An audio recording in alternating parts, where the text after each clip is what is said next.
Hello, I'm Charlie Burkett, and I'm at Darkon Expo in Tulsa, Oklahoma, and I'm with Lisa Wilcox, Hello. the star of Nightmare on Elm Street Part 4 and 5. How you doing, Lisa? Great, how are you? I'm great. Excellent. Now, let's see. What made you get into acting? Yes.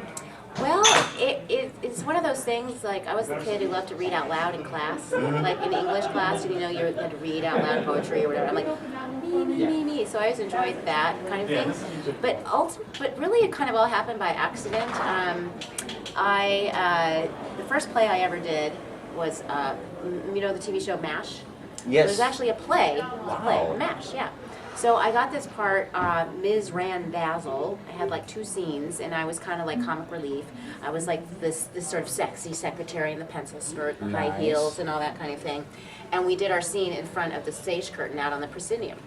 So we had our, it's filled, this is high school, and audiences, the auditorium's filled, hundreds of people, doing the scene, and I'm walking and I'm strutting, have my notepad, and I'm walking, and you know what footlights are on the stage? The footlights are the lights that they fold, well, they can be up or they can be down flat. Yeah. Okay, so they're down flat, well, that's where I have to walk.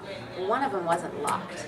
So I walk on it, it opens up, and my foot goes down into the foot. Oh, wow. So now I'm like stuck, and I have these strappy high heels on, and I can't, my heel, the shoes like hanging off my foot with the strap. I'm center stage, dead center stage. And the whole audience is like going, what's going on, So the guy, my boss in I'm Ms. Randazzo, his secretary, and he's like, had a little too much to drink there, Ms. Randazzo. Nice cover. So like we're Nice starting cover. to just sort of improv. Well, I can't get my foot out. So the guy who was playing Hawkeye, who also was quarterback of the football team, and my boyfriend, sticks his head out through the curtain and helps me undo my shoe and the whole thing. Okay. Well, someone had to do it. That's right, I had to be saved. He was my savior. So anyway, what happened though on Monday at school, everyone was like talking about it. It was like the buzz, you know what I mean? Yeah. That was so funny, and and I'm like, this is kind of fun, Yeah. Well, shortly thereafter, I moved to California and put it out of my mind. I mean, not acting, it was just for fun, it was just for fun. Well, a friend of mine was an actor, stage actor, and he invited me to go with him to an audition at Buddy Ebsen's Playhouse in Newport Beach. We've now moved to California. So I went, and the producer kept saying, are you auditioning for this play? I'm like, no. And it was Hot L Baltimore by Lanford Wilson. And I kept saying, no, I'm just here with my friend here, So, and she kept saying, would you please read for the part of Girl, which was the lead of this play? I'm like, I don't know. She asked me a 3rd time. I'm like, okay, fine. So I went up, I read for the role, and I got the part. Nice. And this is an equity waiver role. And I actually received like a Drama Log award. In the day, there was something called Drama Log, and I got a Drama Log for this award. And since then, I did play after play after play. I was going to high school, but I was doing plays, equity waiver outside of school. And then, and that was it. Went to UCLA, theater major, and I was in. Nice. So that's a very long answer to your question? No, that's exactly what I'm thorough. going for. That's exactly what I want. In fact, I actually had a similar experience where you got your foot caught. Oh, you did? I was doing a Tim Kelly play, and I was this Mountie type character, and I come in and I have to lift this basket. Well, my jacket sleeve gets caught on the basket. Oh no. So I don't want to break character. Right. So I'm just desperately trying. I was even Free willing, yourself. Yeah, I was even willing to rip the jacket. So I'm Right. like, I can't look stupid. Yeah. It was one of my first plays. I think I was in 8th grade. So, let's see. Describe what it was like on the set of Nightmare on Elm Street 4 and 5 and the differences, if you can. Well, the set is, we have very long days. It's very tense. We have a lot of scenes to accomplish. We also had a lot of fun. There's a lot of fun, special effects going on, and we're all curious and like, how do you do that? Yeah, That's how, there's lots of smoke machines, and lots of atmosphere.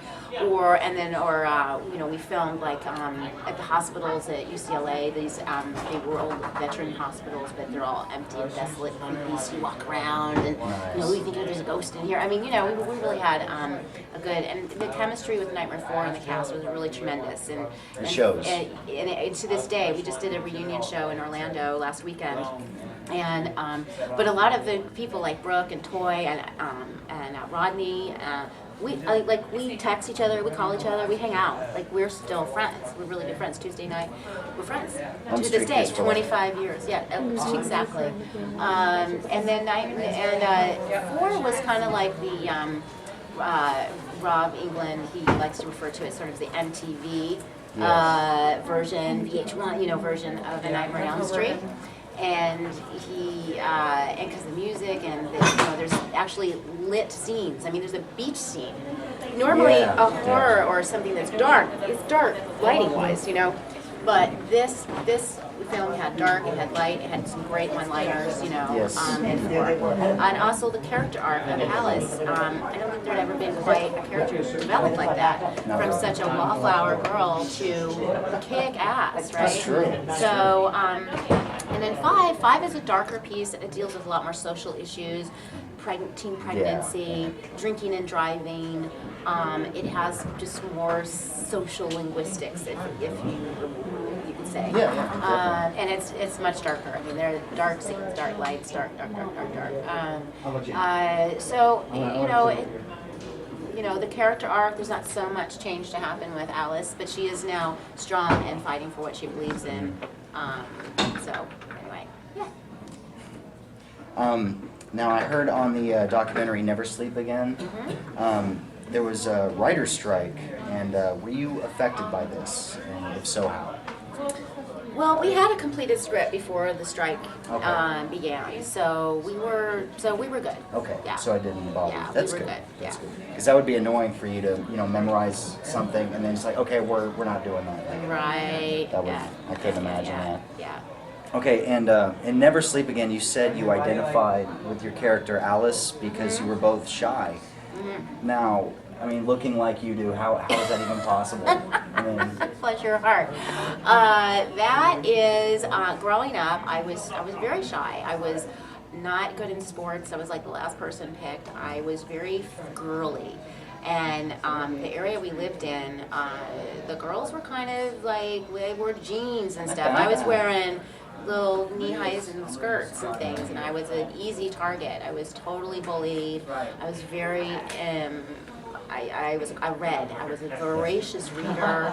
I was not social, really. I was shy. I was quiet. I was really a studious kind of girl, and like Alice, and a daydreamer. I mean, I remember in the summer, kids would be out playing and this and that. I was in my room reading my books, and then there was this really cute boy next door, and I would literally look at and sometimes it'd be like hitting a soccer ball or something in the backyard next door, and I'd longingly look out the window and just kind of like daydream about him, like he would never see me or know me. I mean, I was so Alice. And I just, I didn't wear makeup. I didn't, and I don't know. I just was just very introverted. So, but then we moved to California.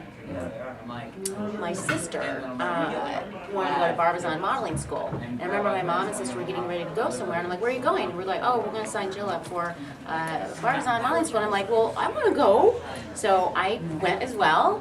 And then I learned how to like walk and enhance my features and learn how to do my hair and my makeup. And I had a whole sort of transformation. It was all about confidence. Yeah. Very nice. So, let's see.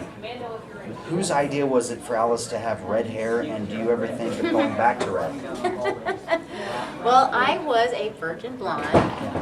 In fact, my headshot at the time, in my 20s, I looked like a cheerleader. I mean, blonde, platinum blonde hair, all the makeup, the mascara, the makeup, the whole 80s look, I mean, those are the kind of roles I did. In fact, before Nightmare on Elm Street, I was on Hardcastle McCormick, and I was a beauty queen, and I win the pageant, so that was my look, right?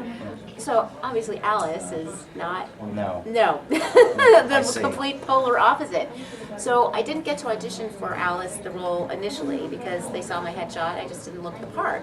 But then they couldn't find the right actor actress. They couldn't find. They'd gone through hundreds of actresses, and Annette Benson, the casting director, actually shared this story with me that they'd gone through like 712 actresses, like every actress couldn't find. So they went through the reject pile, which they, you know, probably pulled out of the dumpster. Yeah. And you know, and there's my headshot now, some egg on it or something, and they're like, all right, and they just went back and called people in that, you know, maybe didn't look the part, but maybe had the acting chops for it, right? Well, So I got the part, but the issue was to really play, you know, my look down. So it was like, you know, no makeup, white powder on my eyelashes even, grease in my hair, and so then the decision was to be just mousy. I see. So we did the red hair. Yeah, I did notice. We did the red hair, and they even put oil in my hair too. So, and you know, colors that did not work well with my skin tone. True. Yeah. Professional. You know, and the mustard yellow sweater and the plaid dress. Yeah. Whoa! You know, the scene with Tuesday night when we're smoking. Oh my goodness, poor Alec. Poor mom, such a poor little thing. So that was the decision to do, and so they did a rinse on my hair every day. I didn't want to permanently dye it, Yeah, but in the end, it stained my hair anyway. Because for 10 weeks they put rinse on my hair, you know. Right. Anyway, but it was all well worth it. Oh, okay. And let's see. Could you describe your most memorable moments on set of the Nightmare on Elm Street movies? Like, is there a particular moment that you keep going back to more than the others?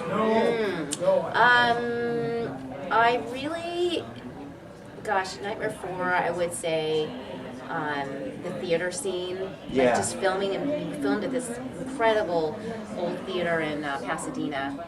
And I just remember that night so well, and it was just so yummy. And then how they did the effect with me when the it starts blowing, and I get blown into the screen, and they built this thing that I was laid down on, and I'm holding on, but I'm laying on something that then moved. So it looked like, and then I let go, and then they cut, and then you see me flying, you know, into the screen. And I remember that night very well. And I love the scenes in the diner. When I'm in my waitress, in my waitress outfit and cleaning, and there's that scene with Dan when he comes in with the cute cheerleader. Yeah. And I'm like, you know, I'm totally in love with him, you know, but he doesn't notice me any more than a fly, you know, and just that emotional part of it. And even when I do, going back to the theater scene, when I land into the theater, there's the the Crave-In, and it's all spider webbed, and the old Alice, you know, serving the pizza, and those scenes were that was a fun really for me good for Nightmare 4. And Nightmare 5, the scene with Dan's parents, and they're like, they want my baby and want to raise the baby, and I'm like, really? You can leave the house now. That was not Mousy Alice at all. No, she was getting to show her strength, so anyway. Now, you and Tuesday Night ran a business called Toe Brights. What are Toe Brights, for those who don't know, and are they still around? Well, we did this for about 9 years, actually, and they're illusion band toe rings. It's a stretchy band, it's very comfortable, and then they had charms on them filled with Swarovski crystals, so they're very sparkly. We had about 250 different charms, you know, from mermaids, seahorses, to flowers, to bats, to pumpkins, snowflakes, you name it, all adorned with Swarovski crystal. And then we actually moved on and did earrings and bracelets and necklaces, and we did a whole line. And we pretty much were mostly a wholesale business, so we sold to boutiques, and we sold to Nordstrom and Steinmart and Diller, you know, just to department stores. And honestly, it was the business we started from home, and it just grew and grew and grew and grew to where we had offices and, you know, the American dream. Boutiques, thousands of boutiques in the United States, did Shopping Channel in Japan, had distribution there. Yeah, I mean, it was really quite a ride. But then, you know, sometimes all good things come to pass, right? And I know you can still buy them like on eBay, you know, but no, we're not doing it anymore. But you know, anything can happen. Yeah, you never know. Well, I don't want to keep you too much longer, but okay. Is there anything that you're working on right now that you want to tell? Yeah, actually, it's something called Monster School, and it is, you can go on IMDb and Google and search it on IMDb. You can see a cast list. It's about an ensemble cast of about 25 actors, all of which have done either horror or vampire or some kind of genre film. We are in it. And we're hoping to film the end of March and keep your eyes out open for it. Okay, you guys heard it. All right, Lisa, well, thank you very much. Thank you. Take care. My pleasure. All right.